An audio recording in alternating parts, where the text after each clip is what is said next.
ఆదిలాబాద్ జిల్లా కేంద్రంలోని hotels, sweets షాపులపై అధికారులు ఆకస్మికంగా తనిఖీలు నిర్వహించారు. స్థానిక మామ్స్ కిచెన్ లో తనిఖీ చేయగా షాక్ గురయ్యారు అధికారులు. కుళ్ళిపోయిన మాంసంతో పాటు ఫ్రీజర్ లో పురుగులను గుర్తించారు. దీంతో సరైన పారిశుద్ధ్యం పాటించడం లేదని ఆగ్రహించారు. అలాగే వెంకటేశ్వర స్వీట్ హోమ్ లో తనిఖీ చేసినప్పుడు పాత స్వీట్లను గుర్తించామని శానిటరీ ఇన్స్పెక్టర్ నరేందర్ తెలిపారు. గౌరవ సిడిఎంఏ గారు మరియు మున్సిపల్ కమిషనర్ గారి ఆదేశానుసారంగా పట్టణంలోని పలు హోటళ్లను ఈరోజు తనిఖీ చేయడం జరిగింది. ఏంటంటే ఈ హోటళ్లలో భయంకరమైనటువంటి విషయాలు కొన్ని బయటపడ్డాయి.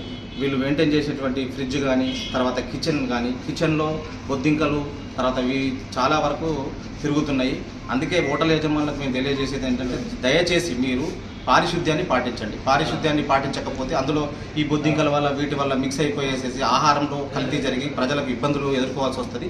అందుకే మేము ఇక నుండి కూడా మేము వారంలో ఒక హోటల్ ఖచ్చితంగా రైడ్ చేయడానికి రెడీగా ఉన్నాము విత్ మా కమిషనర్ గారి ఆదేశానుసారంగా. అందుకే హోటల్ యజమానులు, ఆదిలాబాద్ పట్టణంలోని హోటల్ యజమానులు దయచేసి పారిశుద్ధ్యాన్ని పాటించండి.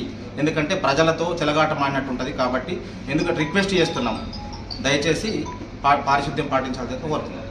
అంతేకాకుండా ఈరోజు ఈ వెంకటేశ్వర స్వీట్ హోమ్ కూడా, వినాయక చౌక్ ఉన్నటువంటి వెంకటేశ్వర స్వీట్ హోమ్ కూడా తనిఖీ చేయడం జరిగింది.